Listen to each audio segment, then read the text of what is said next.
In this video, we'll take a look at modifying the assignment gear of the 50 tooth to some other gears. So I'm going to take a look at making it bigger with 52 teeth, making it smaller with 46, and then the big transformation of bringing it down to pinion size. So I've opened my 50 tooth gear. The very first thing I'm going to do is save as with a new name. So I'm going to make a, let's do a 52 tooth first. We'll make it bigger. And I'm just going to put a mod indicator that this is modified from a previous file. And so I come to my design table. I right click to edit a new window. It may give me this SOLIDWORKS pop-up that I click OK. And because my worksheet is completely dynamically linked, if I change N, watch these numbers here, everything in my spreadsheet updates. So the only thing I ever have to change in my design table is the number of teeth. You might have to do some extra work to update your table. So take a look at what changes and what doesn't. Pause the video if you need to and make those updates. And I'm going to head back to my gear. Join me when you're ready. So at this point, you may or may not get errors. Now, for the small changes that we're making at the moment, we probably won't see errors. But we do always have to go back into Sketch 1 and check on things. One thing we have to check on is the angle. The angle has to do with the number of teeth. So in this case, I'll take my circle and divide it up by 52 teeth 4 times.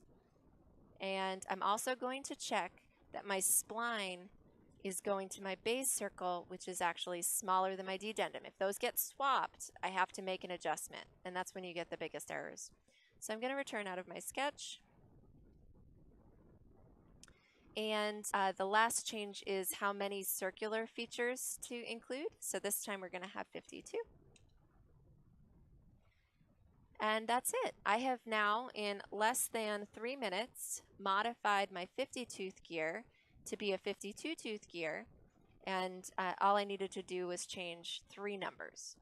So hopefully that helps convince you that the hour and a half you spent on your first gear is worth it because it's so modifiable.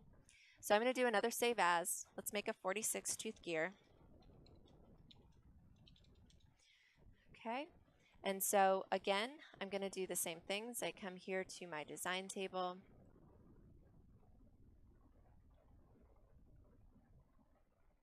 I change to 46 teeth. Everything updates. I close out.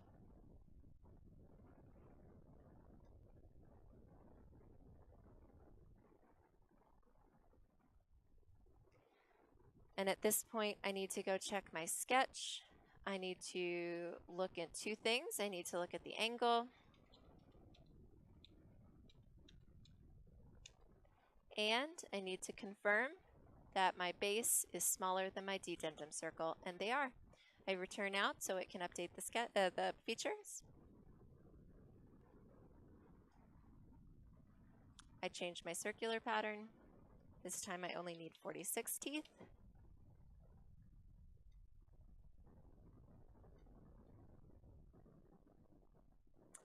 And I have modified, that time in under a minute, my 52 tooth gear to a 46 tooth gear. So the process of modifying when you're going between similar numbers of teeth is pretty straightforward. This next one, and I'm going to show you first with, I want to show you how just different this gear looks. This is my pinion. The pinion looks kind of strange because when I look at my sketch, my base circle's way out here, my dedendum circle's way down here, so I have a line that connects them. And I've mirrored that line here, and that allows me to generate this gear even though my dedendum is way down here because my gear tooth from the other gear needs to fit, right? So this is a very different gear with a very different sketch. So as I modify my big gear to be a small pinion, I'm going to need to be a little bit more ready for things to break. So I'm going to make an 8 tooth gear. And the very first thing I'm going to do is I'm going to roll back all the way to Boss Extrude 1. And I'm going to then open my design table. So I edit my table in new window. And when I change to 8 teeth, these numbers are very different. Okay, my dedendum circle, base circle, pitch circle, addendum. I have now gone from an 8-inch gear to an 1 1/3 inch, right? So I close out of this and I'm fully expecting, you might see an error. Because I rolled everything back, it didn't give me any errors, and that just makes it a little bit easier for me to adjust my sketch. So we zoom in here.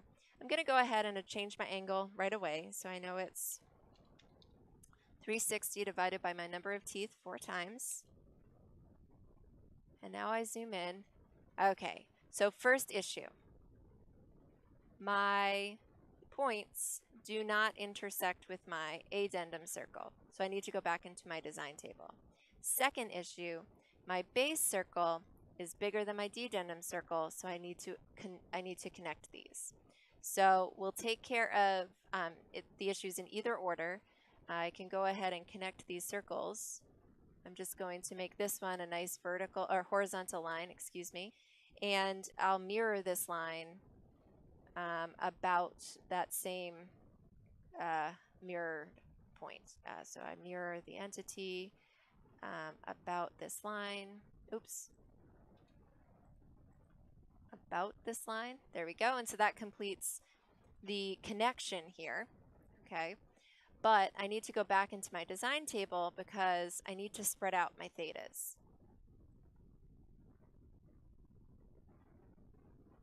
So what sometimes happens with our small gears is I need either more points or a bigger step size. So I'm going to go ahead and try a step size of 0.075, which means my second point would be that times 2. I'm going to drag this down through. And my biggest X value should be bigger than half my addendum, I think. And it looks to me like it is. So I'm going to go ahead and test it out. I close, I go back into Sketch 1, and we have intersection. So the intersection of the spline and the addendum fully describes my gear tooth profile, so I'm good to go. Now I continue through.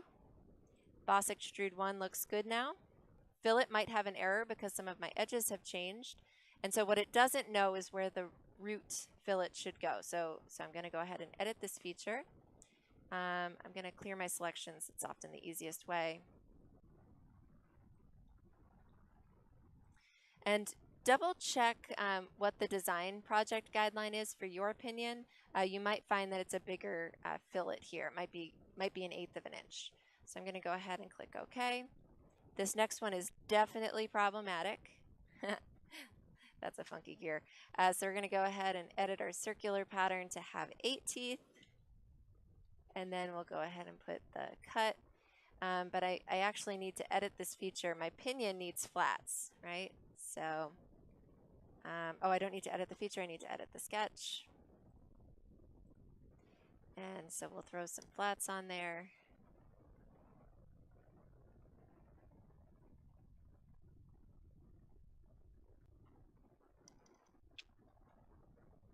They're parallel, they're equal length, and they're oops, that was weird.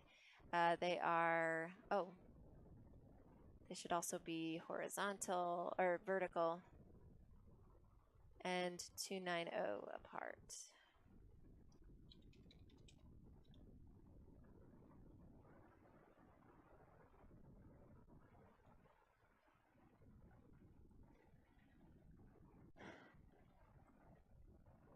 And that means I need to edit my feature, and I just want to cut that interior region.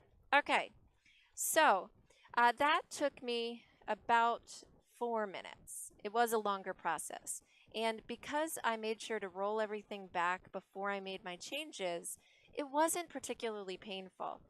Just to show you what happens otherwise, let me open up a big gear, and let me just, without making any caution, let me just edit this to be a 7-tooth gear.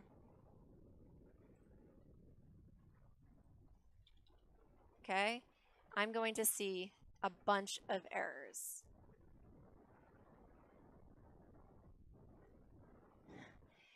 So when I come back here, I have errors in my fillet, I have errors in my circular pattern, and oh, by the way, I'm missing any gear teeth, right? So you've got to be careful about how you do it, but as long as you use some care, making gears of different teeth should take you less than 15 minutes. And if you're seeing that it takes longer than that, definitely make sure you're asking questions and working with whether it's a tutor or me or a classmate. So that concludes modifying gears to be a variety of different teeth. Hopefully you find it helpful as you're preparing your project gears.